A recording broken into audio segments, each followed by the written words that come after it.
Assalamualaikum warahmatullahi wabarakatuh. Jangan lupa tonton Tabung Wakaf Umat Official, subscribe, like, and share.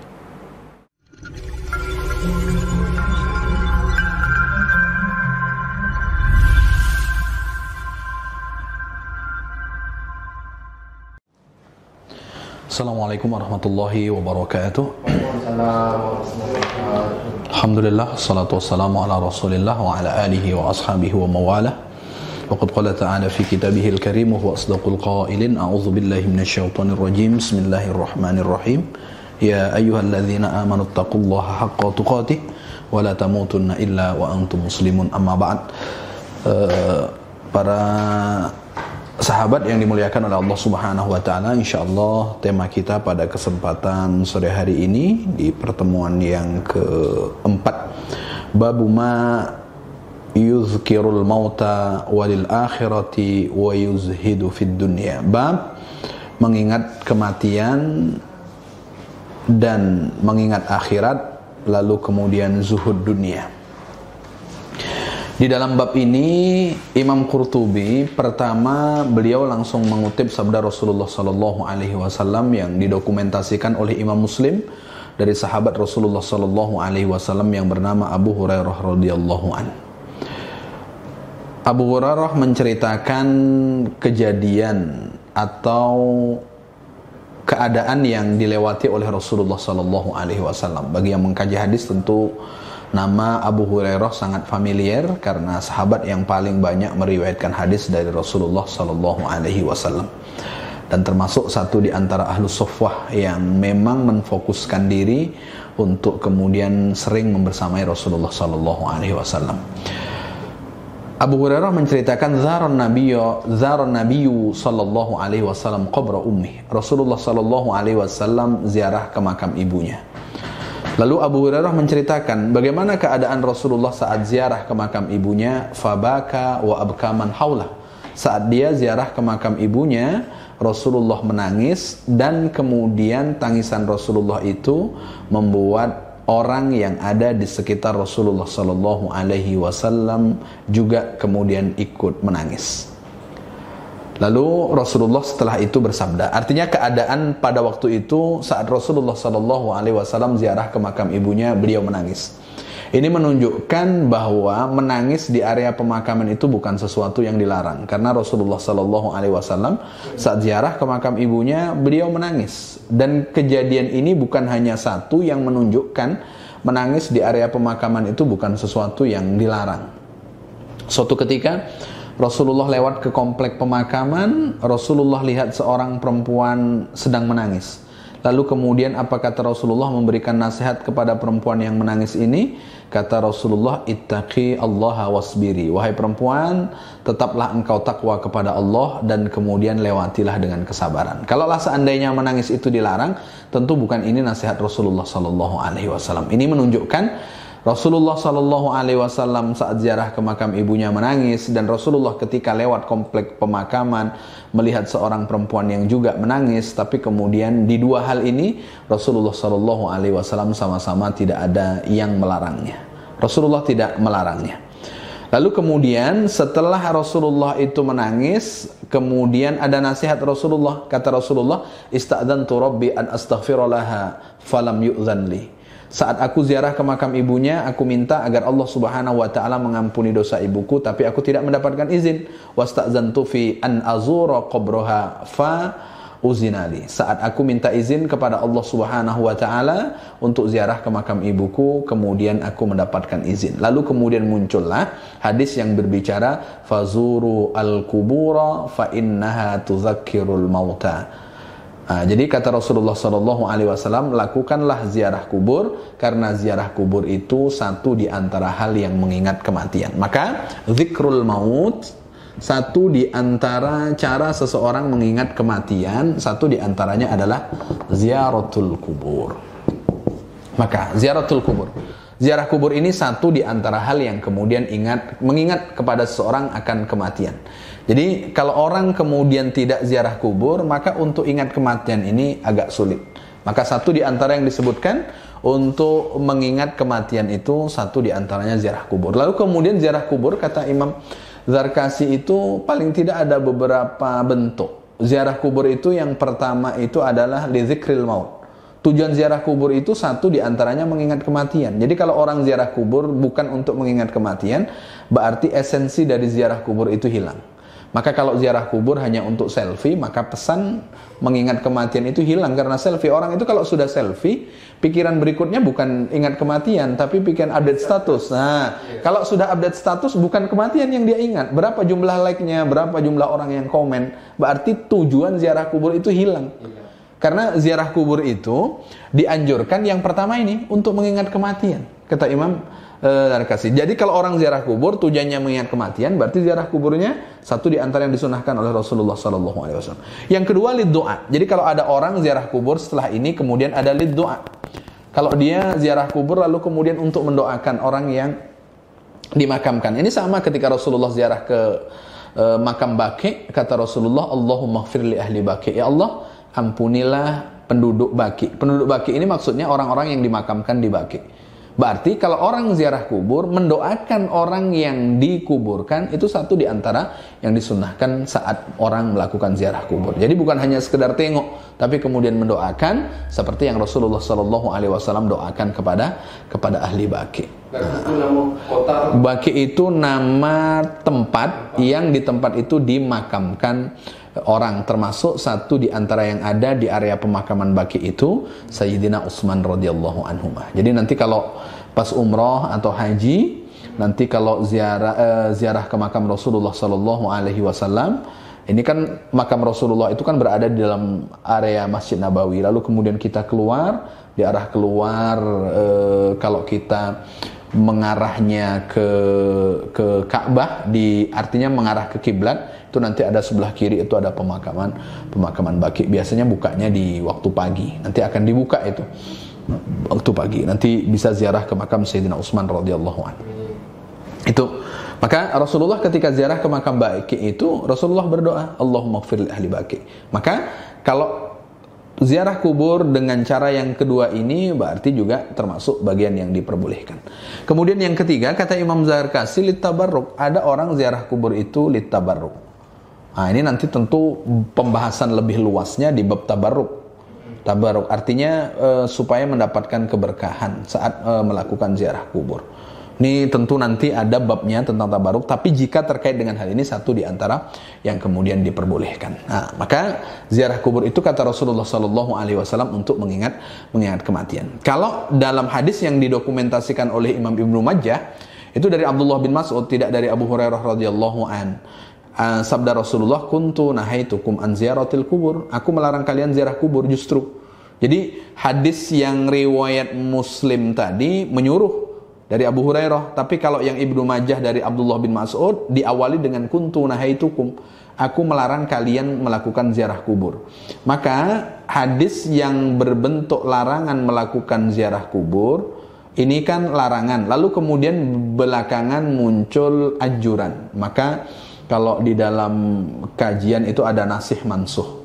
Jadi nanti kalau ada yang kemudian ayat itu yang bukan ayatnya atau hadisnya atau ayatnya tetap ada, hadisnya tetap ada, tapi hukumnya sudah berganti kepada yang berikutnya. Maka Rasulullah SAW pertama melarang ziarah kubur. Kenapa Rasulullah melarang ziarah kubur? Karena masih dekatnya Islam dengan zaman jahiliyah. Maka kalau kita baca tafsirnya Imam Wahbah Zuhaili Al-Munir, itu diantara kebiasaan orang-orang jahiliyah itu saat ziarah kubur yang mereka cari orang-orang terpandang dari kelompok mereka, dari garis mereka itu siapa. Lalu mereka berbangga-banggaan. Maka dalam surat At-Takatsur itu kan ayat yang pertama, alhaakumut takatsur, berbangga-banggaan membuat kalian lalai hatta zurtum al-maqabir, sampai kemudian kalian nanti masuk ke dalam kuburan. Jadi orang itu kapan berhenti membanggakan? Kalau dia sudah mati, maka tak sempat membanggakan lagi. Cuman orang-orang jahiliyah ini berlebihan ketika membanggakan, sampai kemudian membuat patung di atas kuburan terkait dengan orang yang mereka banggakan itu. Nah, dekatnya dengan inilah kemudian Rasulullah SAW awal-awal masih melarang ziarah kubur. Tapi kemudian belakangan kata Rasulullah SAW, fazaruha, lakukan ziarah kubur. Karena ziarah kubur itu ada pesan yang luar biasa Yang pertama, tuzhidu fid dunya wa tuzakkirul akhirah. Jadi, ziarah kubur itu di antara pesan Rasulullah sallallahu alaihi wasallam selain mengingat kematian, ada pesan berikutnya, zuhud dunia, zuhudun fid dunya, kemudian yang ketiga zikrul akhirah, mengingat kampung akhirat. Ini di antara manfaat orang yang kemudian melakukan ziarah kubur. Dunia ini ketika hilang rasa zuhud, maka orang pasti kemudian ingin mendapatkan seluruhnya. Dan dunia ini kan ketika kita kejar mirip mengejar bayang-bayang. Maka sampai mati pun orang tidak akan pernah mampu mengejar dunia itu seutuhnya.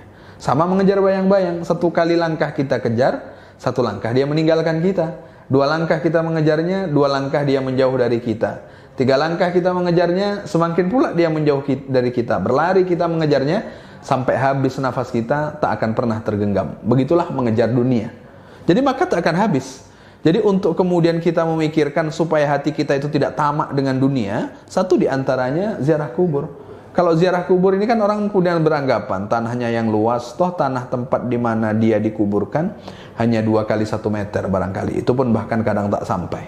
Jadi dikejar habis-habisan, toh juga tempatnya ternyata sekecil itu. Sekecil itu. Maka satu di antara yang membuat orang tidak tamak dengan dunia, hati ini tidak terlalu terpaut dengan dunia secara berlebihan, maka satu di antaranya ziarah kubur. Kalau ziarah kubur lalu kemudian yang dipikirkan dunia semakin banyak, ziarah kubur lalu kemudian ingat, oh mak saya ini tanahnya agaknya banyak ini kok belum dibagi-bagi. Berarti bukan tidak cocok dengan pesan Rasulullah sallallahu alaihi wasallam ketika ziarah kubur. Ziarah kubur itu mengingatkan kampung akhirat. Kampung akhirat. Jadi orang itu kalau ziarah kubur, maka pasti kemudian akan mengingat akhirat, bahwa kubur itu bukan tempat terakhir. Kubur itu hanya tempat transit. Sama dunia itu tempat transit. Tempat transit berikutnya itu adalah kubur. Kenapa kemudian kubur itu tempat transit? Karena kita di sana tidak selama-lamanya. Nanti ada saatnya hari kebangkitan dan semua kita akan dibangkitkan dari kubur kita masing-masing. Maka pasti dia akan mengikuti perjalanan-perjalanan akhirat berikutnya. Perjalanan akhirat kita itu yang pertama ya kubur. Maka Rasulullah katakan, al-hadis fi ma makna, al-qabru awwalu manzilin min manazilil akhirah. Kubur itu kampung pertama dari kampung akhirat. Maka kubur itu tak akan pernah sama dengan dunia. Meskipun dia tempatnya di dunia, tapi tak akan pernah sama. Kita di dunia ada ruang, ada udara sehingga kita bisa bernafas. Ada proses kapan terang, kapan gelap. Malam gelap, lalu kemudian siang terang. Tapi kalau di alam kubur, orang mana bisa merasakan siang dan malam? Artinya alamnya sudah berbeda. Alamnya sudah berbeda. Orang menganggap di dalam kubur itu gelap, di dalam kubur itu sempit, di dalam kubur itu kita akan hancur totalitas. Tapi ternyata ada juga orang-orang yang Allah Subhanahu wa taala jaga, ada orang-orang yang Allah Subhanahu wa taala berikan kehidupan, yang tadi lapang lalu yang tadi sempit lalu kemudian Allah Subhanahu wa taala lapangkan. Maka nanti ada bab yang akan kita bahas tentang nikmat-nikmat kubur. Berarti kalau ada nikmat di dalam kubur, ternyata kubur itu berbeda dengan alam yang kita tempati. Berbeda, maka kita tak bisa mengukur kubur itu sama dengan dunia. Meskipun saat orang dimakamkan kita melihatnya dengan kasat mata, pasti kemudian berbeda. Karena nanti ada orang yang Allah lapangkan kuburnya menjadi sab'ina zira'an, menjadi 70 hasta. Dalam riwayat yang lain, arba'ina zira'an, menjadi 40 hasta dan kemudian lainnya. Maka kemudian pasti berbeda. Maka orang ketika ziarah kubur, pesan yang ketiga itu adalah bagaimana kemudian mengingat kampung akhirat. Meskipun nanti ada yang memperselisihkan tentang larangan ziarah kubur. Larangan ziarah kubur itu sebetulnya di periode-periode awal. Periode belakangan Rasulullah sallallahu alaihi wasallam menganjurkan. Maka kemudian Imam Qurtubi menjelaskan ziyaratul quburi lirijali muttafaqun 'alaiha indal ulama. Bagi laki-laki, semua ulama sepakat tidak ada larangan untuk melakukan ziarah kubur. Yang repot itu orang sekarang ziarah kuburnya macam tak pernah. Macam tak pernah orang ziarah kubur. Apalagi orang tuanya masih hidup, bahkan hampir tak pernah melakukan ziarah kubur. Kalau hampir tak pernah melakukan ziarah kubur, kira-kira pesan yang mana yang mengajarkan kepada kita untuk kemudian bisa ingat kematian? Itu repotnya di situ. Maka secara ini sepakat. Lalu kemudian perempuan itu baru kemudian berbeda pendapat. Anjuran ziarah kubur itu sifatnya aman, umum. Laki-laki perempuan silahkan. Bagi laki-laki tak ada masalah. Bagi perempuan ini yang dikhawatirkan kalau kemudian saat ziarah kubur itu terjadi fitnah. Kalau tidak terjadi fitnah, tidak ada masalah. Sama dengan yang Rasulullah tadi lewat komplek pemakaman, lihat perempuan orang menangis. Rasulullah kan tak melarang dia menangis. Rasulullah tak melarang perempuan tadi ziarah kubur. Hanya pesan Rasulullah, bertakwalah, lalu kemudian bersabarlah. Jadi tidak ada masalah tentang kemudian bagaimana orang ketika melakukan ziarah kubur.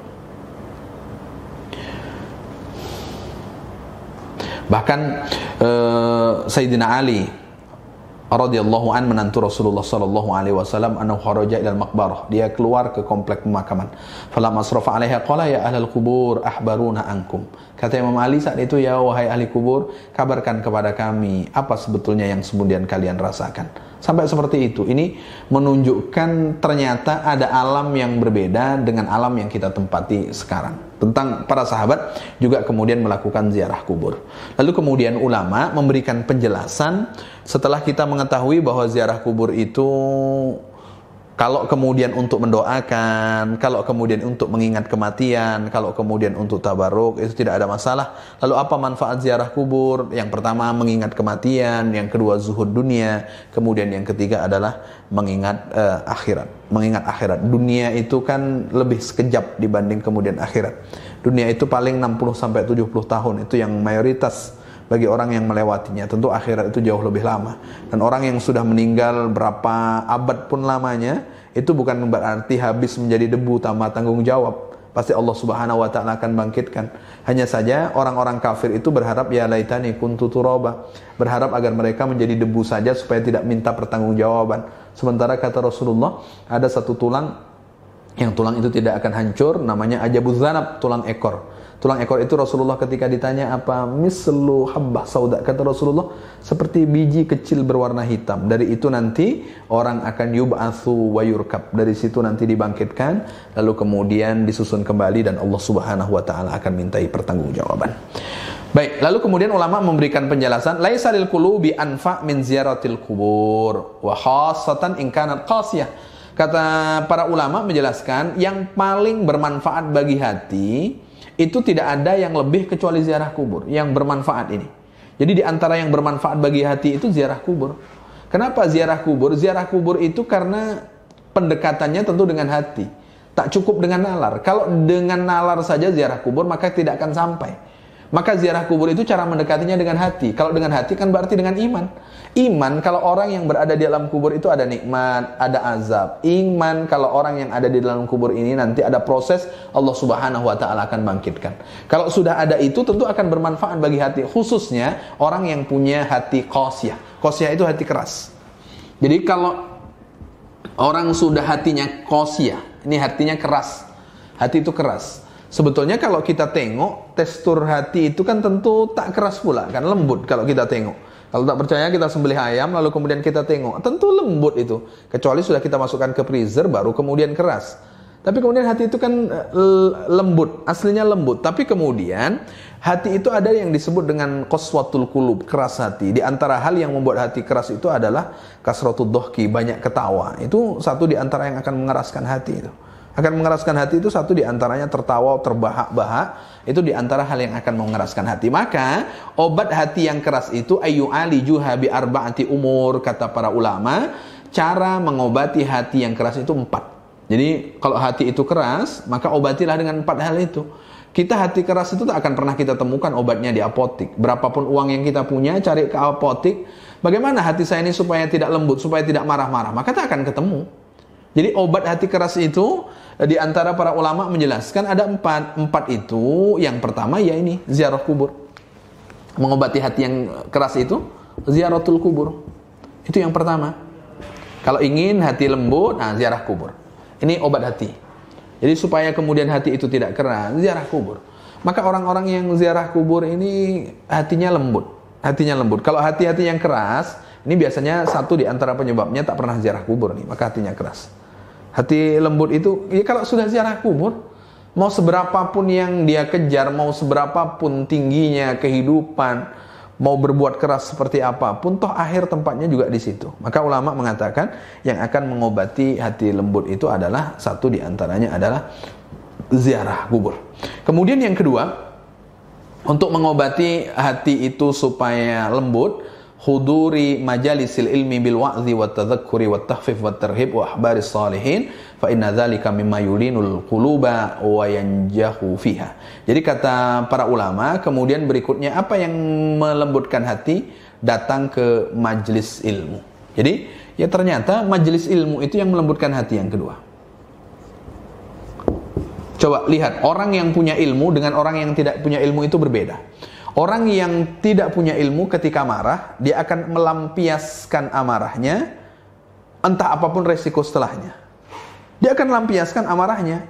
Meskipun dengan melempar piring, dia akan lempar piring itu. Meskipun setelah sadar dia menyesal. Beli piring lagi, kan itu. Orang itu kalau amarahkan akan melampiaskan. Kenapa kemudian melampiaskan itu? Satu diantaranya penyebabnya tidak punya ilmu.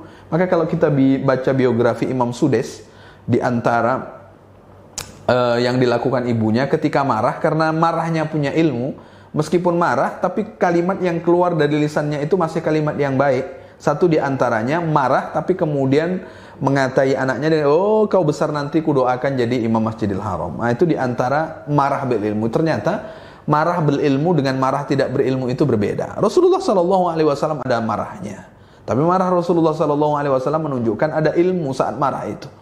Maka orang yang kemudian marah, lalu kemudian dengan marah itu hatinya keras, tapi kemudian berbalik menjadi lembut kembali, dan marahnya itu ada batasnya. Satu diantaranya orang yang punya ilmu. Maka untuk mengobati kerasnya hati, satu diantaranya datang ke majelis ilmu. Kenapa di majelis ilmu itu kemudian bisa melembutkan hati? Karena di sana ada wa'zun, ada mau'izah, ada tutur kata yang baik. Dan ilmu itu tentu tutur kata yang baik. Kalau bukan tutur kata yang baik, bukan ilmu itu namanya.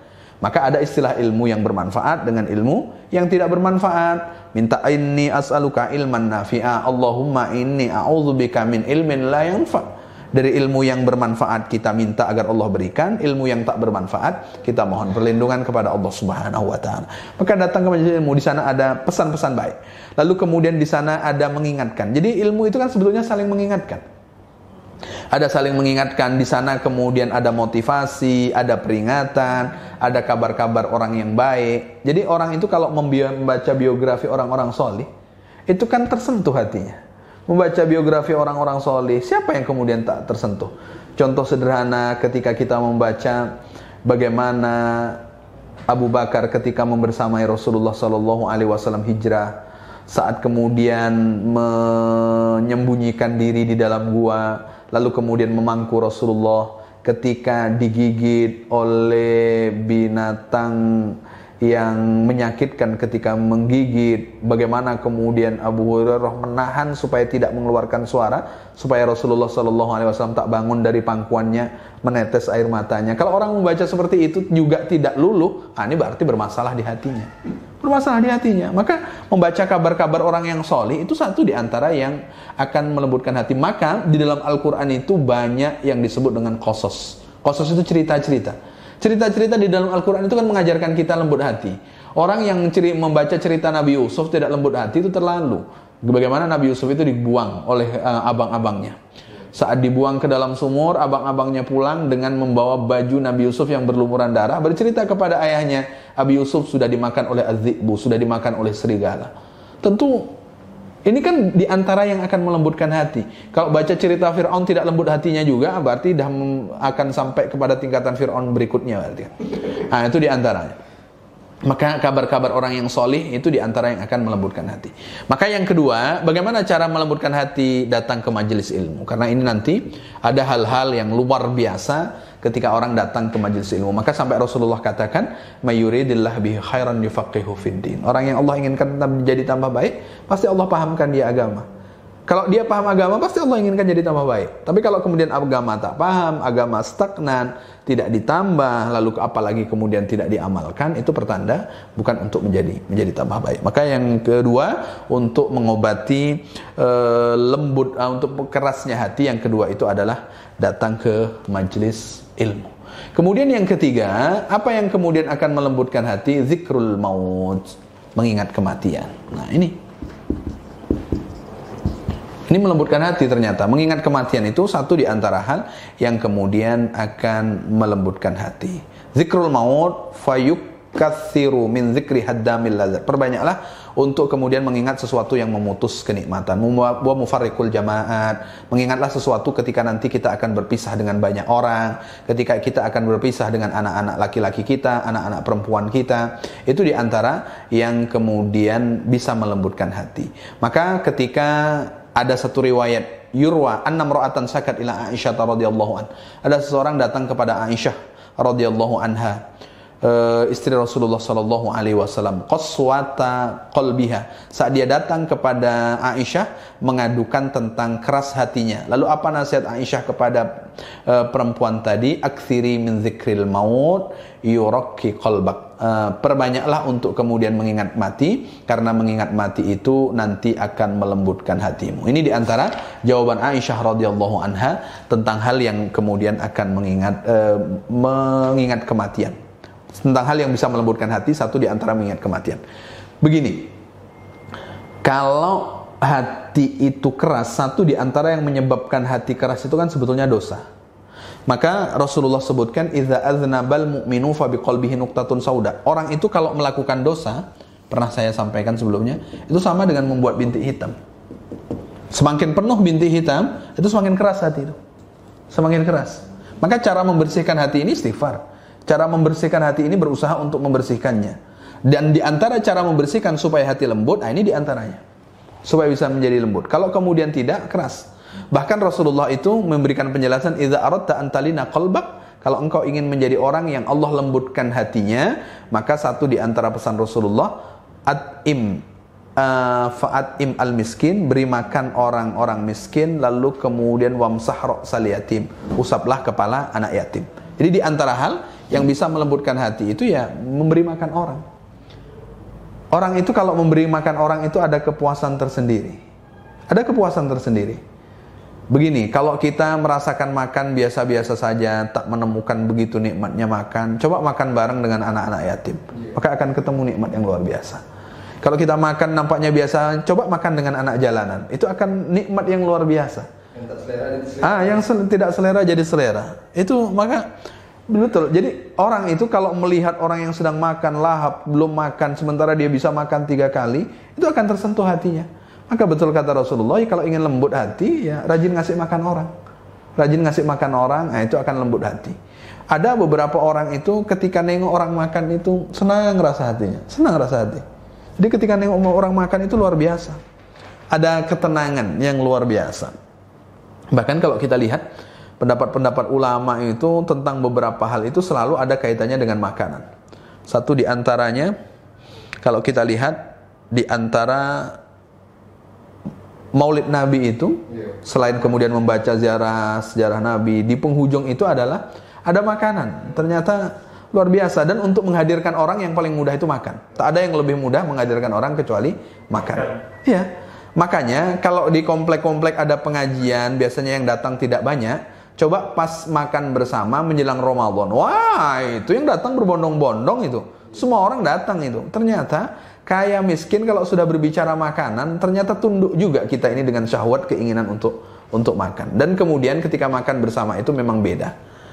Maka satu seleranya juga bertambah dan kemudian lain sebagainya. Ini diantara yang kemudian mengingatkan kita kepada kematian. Kemudian selanjutnya terkait dengan apa yang bisa melembutkan hati, selanjutnya adalah musyahadatul muhtadarin, melihat orang yang sakaratul maut. Ini yang payah dicari ini.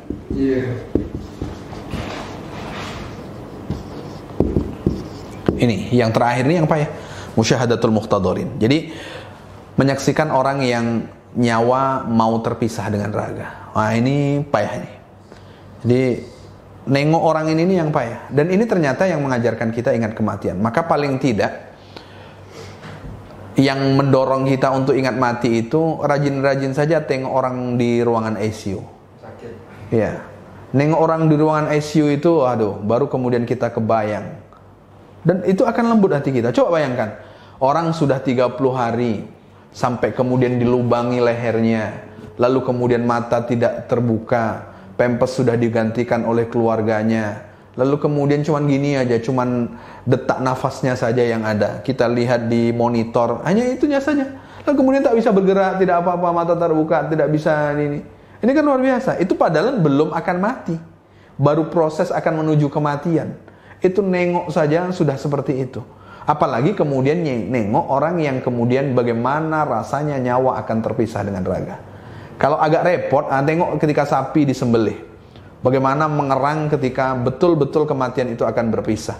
Ayam yang disembelih, bagaimana ketika mengerang nyawa itu akan terpisah dengan raga. Maka luar biasa. Bahkan kemudian diceritakan di sini ada salah satu Yurwa an Hasan al-Basri. Hasan Basri ini orang yang familiar, tidak asing lagi bagi kita. Dakhala ala maridin ya'uduhu. Dia datang kepada orang yang sakit untuk menjenguknya. Fawajadahu fi sakaratil maut. Saat dijenguk, ternyata orang yang sakit itu sedang sakaratul maut. Fanadhara ila kurbihi. Lalu dia tengok bagaimana payahnya nyawa terpisah dengan raga.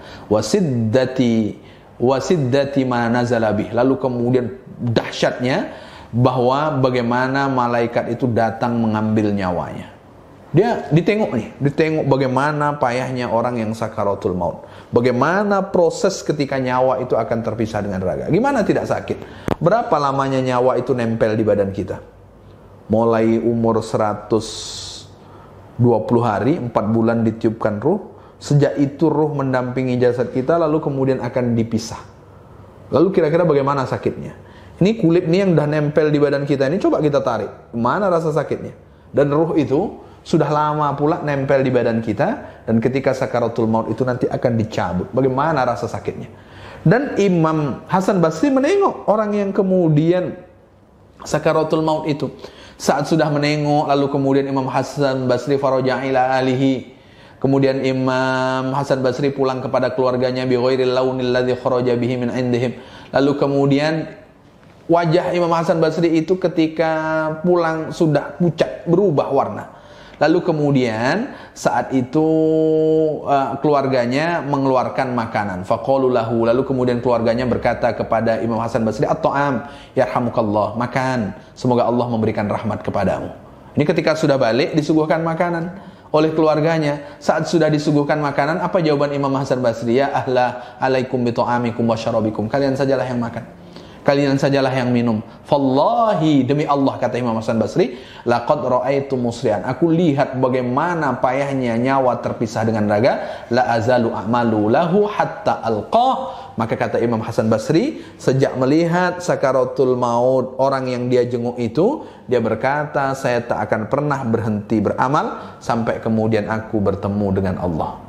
Jadi karena nengok payahnya mati itu, aku tak akan pernah berhenti berbuat kebaikan, berbuat amal sampai nanti aku bertemu dengan Allah Subhanahu wa taala. Ini di antara yang kemudian dijelaskan oleh Imam Hasan Basri bahwa satu di antara yang akan melembutkan hati itu adalah nengok orang yang sakaratul maut. Jadi kalau sudah nengok orang yang sakaratul maut, itu kemudian insyaallah hatinya akan lembut. Jadi kalau orang yang lembut hatinya, paling tidak bujukan setan itu akan lebih bisa terlindungi. Jadi orang yang keras hati itu kan saat keras hati setan masuk tambah jadi. Dan setan itu kan sukanya masuknya kepada yang contoh orang yang marah, itu kan dia mudah masuknya, mudah datangnya. Maka orang yang lembut hatinya, kalau sudah orang ziarah kubur, setan ini agak payah menggodanya. Kalau orang sudah datang ke majelis ilmu, payah juga setan akan menggodanya. Jadi kalau hal-hal yang seperti ini setan agak sulit menggodanya. Tapi kalau kemudian hatinya kosong, maka orang yang kesurupan itu kan rata-rata sedang blank gitu. Sedang blank, dia sedang tidak ada terpaut dengan Allah Subhanahu wa taala. Itu mudah setan masuk, jin masuk. Tapi kalau kemudian hati itu terlalu dipautkan dengan Allah Subhanahu wa taala, paling tidak itu yang bisa menjaga, yang kemudian membantu agar menjadi orang-orang yang kemudian dunia itu cukuplah sampai di genggaman tangan, bukan yang ada di dalam hati sehingga membuat kita lupa bahwa perjalanan akhirat jauh lebih panjang dibanding perjalanan dunia kita. Ternyata luar biasa penjelasan para ulama kita terdahulu untuk kemudian membantu agar hati kita lunak, lembut, ada ziarah kubur, ada kemudian datang ke majelis ilmu, mengingat kematian, menyaksikan orang yang sakaratul maut. Barangkali itu yang bisa saya sampaikan di tatap muka hari ini. Kalau ada yang ingin didiskusikan, dipersilahkan.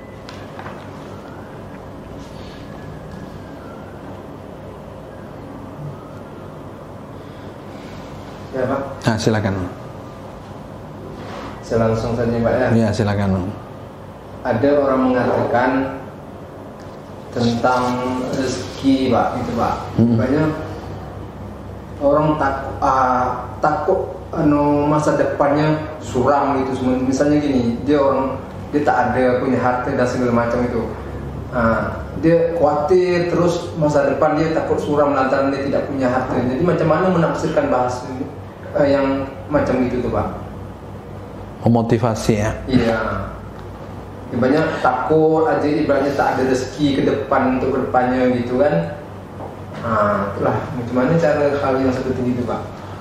Sementara Allah dah menjanjikan rezeki kita kan, tapi dia khawatir aja dalam hati dia itu, dalam pemikiran dia takut, tak makan dan segala macam gitu untuk kedepannya gitu. Manusia itu dan manusiawinya manusia itu saat menengok sesuatu yang bisa ditengok dengan kasat mata, lalu kemudian bisa dihitung dengan angka-angka. Saat tak bisa dihitung dengan angka-angka, maka kemudian akan hilang. Maka Rasulullah mencontohkan, lau annakum tatawakkaluna haqqa tawakkuli. Kalau seandainya kalian tawakal dengan sesungguhnya tawakal. Dan Rasulullah itu mencontohkan tawakal yang paling sesungguhnya itu ada pada seekor burung. Tawakal yang sesungguhnya. Kenapa ada pada seekor burung? Karena burung itu tak pernah menyimpan stok makanan untuk esok hari. Kan tak pernah? Dia keluar dari sangkarnya dalam keadaan hammasah, dalam keadaan lapar, lalu kemudian pulang lagi dalam kandangnya dalam keadaan batona, dalam keadaan kenyang. Itu burung itu. Itu tawakalnya burung itu. Jadi kalau tak bisa mengambil pelajaran dari burung, terlalu kita. Burung itu tak pernah menyimpan makanan. Dia keluar pagi. Saat dia sendiri, cukup makanannya untuk sendiri. Tapi saat burung itu ada 5 anak di dalam kandangnya, maka ternyata usahanya itu ternyata menghadirkan lebih dari makanannya sendiri. Orang kalau sudah mengkhawatirkan hal seperti ini, maka yang akan ciut itu usahanya. Dia yang dipikirkan yang nampak saja, usahanya itu tidak ini. Makanya di dalam Islam itu kan bukan hanya sekedar berdoa, tapi kemudian ada juga ikhtiar. Ikhtiar. Orang itu ikhtiar. Biasanya dia harus rajin membaca cerita-cerita orang yang sukses dari sesuatu yang payah yang dia lewati dahulu dalam kehidupannya. Harus baca-baca itu.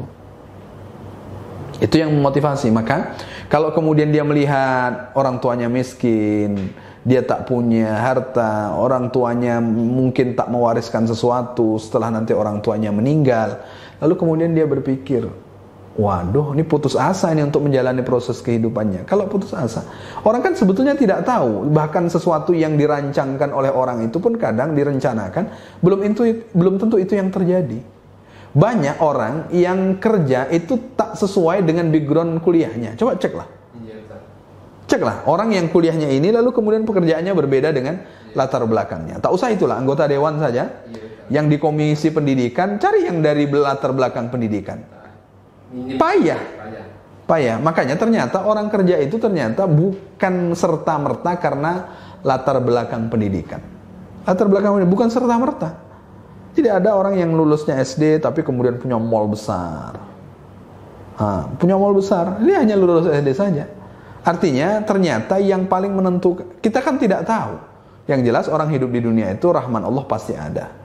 Kita tentu tidak berharap dapat rahman saja, sementara rohimnya tidak dapat.